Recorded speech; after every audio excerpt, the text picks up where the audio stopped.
What is up, you guys? I hope you're all doing well. I'm Fuentes, and today we're going through 10 tips for Premiere Pro to edit a lot faster and make your editing process so much easier. Now, all these tips I've acquired during a lot of time of editing, a lot of practice, and hopefully it can make your editing process a lot more faster and a lot more simple. So let's jump into the tips. Tip number one, guys, is very simple. It's basically the organization schemes within Premiere Pro. Now, in the day, I used to import my files from all kinds of folders, from my desktop, from my downloads, from my SSD, and then in Premiere Pro I would create folders and start grouping them into the folders and to be more organized. But you can really skip that process by beforehand organizing your files within your folders in your desktop. So for example, here in my desktop I have this folder containing 3 subfolders, each of them separated with the correct video clips from each one. So what I can do is just drag the premium folder, the base folder or the master folder into Premiere Pro. And once in Premiere Pro, we can see that the folder has been imported with the subfolders and the organization schemes that we already had in our desktop. So that's a quick way you can organize your files. Another quick hint for organization in Premiere Pro is to label your videos or your clips. So for example, here I have some clips of myself talking here in the studio, and I'm going to select them, and then I'm going to hit right click, and then I'm just going to add a label to them, maybe a mango color. And in this way you can drag it onto your timeline, and here it appears with that color. So the same thing applies for the drone shots. Here I'm just going to label them with a violet, and then when I drag it into the timeline it appears with the same color. So that's a way you can quickly select and quickly find your files in your timeline.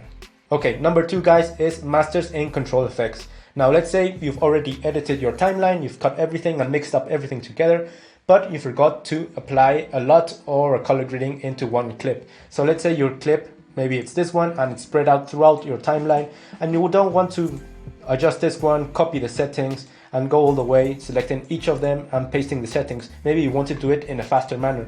In that manner, you can select your clip, and over here in Effects Control tab, you can go to the Masters tab over here, and here basically you can add any type of effect or color grading to that one clip, and it will alter every single clip or every single cut of that clip in your timeline. So let's say, for example, we want to add another step of color grading to this image. So basically we're going to drag it onto our masters effect over here, and here everything that we alter in our masters effect will apply to every single file name with the same value. So basically here, if we desaturate everything all the way down to 0, we can see that this clip is desaturated. But then if we move on, we can see every part of the clip with the same name has been also desaturated throughout the timeline. So that's a quick way you can edit one single file from the start from the effects controls in the masters tab. Okay, number 3, guys, is to create presets. Now presets is not the same presets as in Lightroom. In this case, to color grade you use LUTs. Now presets can be applied to anything, can be applied to settings for audio, to effects, to transitions. All of those things can be created as presets. So over here in this video we have a clip of myself with a sad face, but let's say we want to apply an effect to the audio of this video clip where I'm talking. Now, normally my voice is very deep when I'm talking in this space in particular, and to counter that I always add an equalizer of 12 bands, and here I've added it into my effects controls. And if we click on edit, we can see that basically all the bases, I've really reduced them. So normally without a preset, what I would have to do is move every single slider every time I edit an audio clip that I want to edit in this space or any video or any clip. So instead what I do is create a preset. So we're just gonna click the graphic equalizer or any effect that you have in the effects controls and save the preset. Then you're just gonna rename it like equalizer for the studio. Then you're gonna hit enter and save it. And over here in the effects it says in presets. I don't know why it's in Spanish, but here you can drag basically your preset that you've just created on top of any audio clip or any clip in general, and basically it applies the graphic equalizer with the settings that we did into the new clip. So that's a quick way you can start editing. You can do this with effects, with transitions, with everything, guys, with LUTs, with color grading. So guys, when you edit and you notice that you repeat certain aspects in every clip or in each video that you edit, you can always create a preset for those values or for those effects or transitions, so you can make your editing process a lot simpler and a lot faster when you're editing on the go. Number 4, guys, is a very simple one, probably you already know it, is the adjustment layer, and basically it's the same thing as in Photoshop. Everything beneath that layer is going to be affected by whatever things you apply to that layer. So to apply it, just go over here in project, hit this little new item, adjustment layer, hit OK, and then you drag it over your timeline, and you can make this as long as you want, guys, and everything beneath it will be affected with every effect that you apply to this layer. So you can add sound effects, you can apply color grading, apply basically any effect into this layer, and everything below it will be affected. So let's say we want to apply some color grading. We're just going to go all the way down to the lumetri once again. So we're going to go all the way down to lumetri color, and here we're going to select it and drag it over our adjustment layer. Now we're going to select it, and the effects control over here we have lumetri color, and now I'm just going to add a LUT, and as we can see now the LUT has been applied into this clip, but also into every other clip that's beneath this layer. Now if we crop the layer, we can see that the LUT disappears, and now it appears once again when the layer is over the clip. Number 5, guys, is how to create black bars. Now black bars, if you want to create a short film, I highly recommend you go all the way down to the sequence settings up here, adjust sequence settings, and here you can select the width and the frame size equivalent to a 21:9 or a 2:1 or any aspect ratio that you want to create those black bars naturally, guys, in any mobile device or any screen. But if you have a vlog or something like that and you want to slide in some black bars Peter McKinnon style, what you want to do is go to Effects tab. Here you're going to type in crop, and then you're going to drag it over your adjustment layer or any clip that you want. And here you can see over here in the effects controls that crop has appeared. Now if you want to slide them in, I'm just going to make this a bit bigger. You can obviously select the time frames over here. I'm just going to select top and bottom.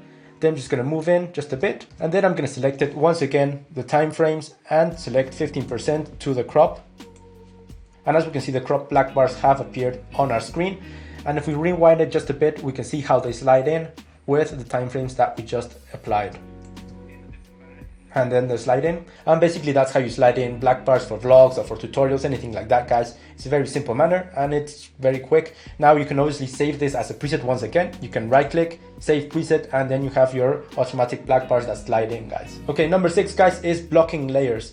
Now maybe you don't know this, but there's a blocking button right on the left of your timeline. And if you're like me and you're starting off by stacking all your layers and then linking them to crop them all in advance. So what I do when I start editing, I select all the layers, right click, and then hit link, and everything I do to one layer will be affected to the other, like cutting. For example, I cut here, and you can see that the cuts are implemented into all the layers. But let's say the bottom layer, which is the green one, which is my audio track or my music at the background, I don't want it to be affected by the cutting. So in this case, I go all the way down to the left, right here, and toggle the track lock over here. And now if we crop the layers, we can see that everything is cutting except this one, but it is part of the same length group, guys. So that's a way you can save a layer from being altered by the cutting tool or anything like that, guys. Okay, guys, number 7, I'm going to call it a track. So sometimes we forget to add a clip and we have to move all the timeline all the way back just to make space for that little clip. So what we're going to do to create some space is select A on our keyboard, and as we can see, these 2 arrows have appeared, and everything that we select to the right of these arrows will be moved, and we can create a space to insert some clips or a video or anything like that, guys. Now you can do it to the right, and then if you press Shift A, you can do it to the left, guys, and basically that's the way you can move all the clips in that direction.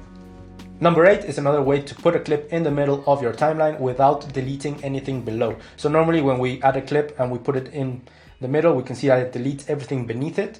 So what we want to do is just smoosh or move everything to the sides to make space for that clip. So what we want to do is drag it while pressing Control, and as you can see, this little bar with arrows appears, and it makes space for that clip, just moving everything to the right so we can have space for that little clip. Now if we wanted to replace the clip below, you can just drag it on top, or just replacing the space of the clip that we want to replace, you can just drag it with Alt, and as we can see, the space from the original clip has been replaced with the clip that we just dragged in, guys. Okay, number 8 is a very important one to achieve perfect skin tones all the time and maybe create a stylized look without the skin tones being affected, guys. So we're going to select this clip. Now we're going to go all the way down to the Lumetri tab, and over here we have the HSL secondary tab down here. Now with this selector, we can select the skin tones, and what we want to do is select this color gray, and now we want to move the sliders so every part of the skin of the subject, in this case it's myself, is completely selected. So I'm just going to move these sliders up and down until I have all the space in my head completely selected. Once I'm happy with that, guys, I'm going to invert it over here. I'm going to deselect the gray, and basically what we've done is selected everything but the skin tones of the subject. So now if we go down into the general HSL colors, we can move this slider up and down, and as we can see, everything is being alterated, the color is being added everywhere except the skin tones. So that's a way you can isolate the skin tones of your subject while creating a stylized look. So for example, here we have the oranges in our skin, and if we wanted to go for a teal and orange, like an orange in every other color, we can move the HSL tab or the general tab over here, and as you can see, everything is a lot more teal in the background except the skin tone. So that's a way you can really emphasize and apply colors without affecting the skins of your subject and your video in general. Okay, last one, the golden one, number 10 guys, is the use of proxies. Now proxies is a very nice tool to have, particularly if your computer isn't quite the best computer out there with the best specs, and when you're editing, your video stutters a lot and you can't edit in real time. So this is a way you can really invert this and work with a more fluent timeline in a more real-time version. So let's see, here we have some drone clips, and normally in some computers the drone clips stutter just a bit, but in this case what we want to do is just show how to use a proxy. Now what is a proxy file? Now a proxy file is a lower resolution file that you're working with in your timeline, making your editing process a lot easier, while the high resolution file, the original file, is stored somewhere in your computer. So you're working with lower resolution, making your process a lot easier, but at the time of export, Premiere Pro replaces that lower resolution file with the original one, so your export values aren't affected at all, guys. So let's see how to create proxies. So for starters, we'll need the toggle proxies tool over here. Now if you don't see this one, you can always go to the plus tool over here, and then you can select it and basically just drag it into your tools.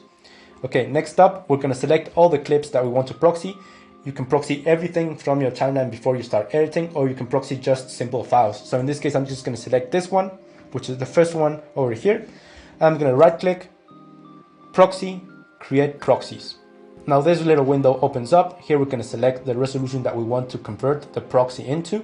So in this case, I'm just going to choose the lowest resolution possible to make my editing process a lot more faster and to make Premiere Pro work less hard. So I'm going to select OK, and then Media Encoder will open up, and here it automatically starts processing and creating a proxy out of this file down here. We'll let Premiere Pro and Media Encoder do their magic, and once we finish, we can close this window once again, and over here we have a proxy of this file. Now to activate it, let's make this a little bit more bigger so you can see the difference. Now to apply the proxies, we're just going to select the toggle proxies over here.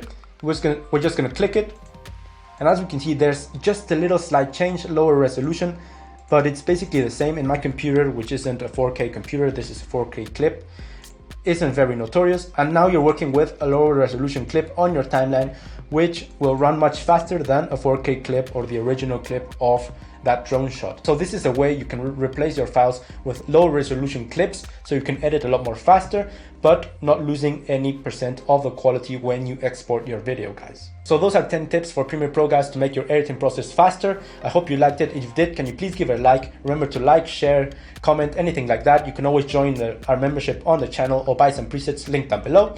But if you did like the video, can you please give it a like? It really makes a difference, and consider subscribing. Hit the notification bell to be notified when I upload the next video. I'm Fuentes. Cheers to all of you, and see you in the next one.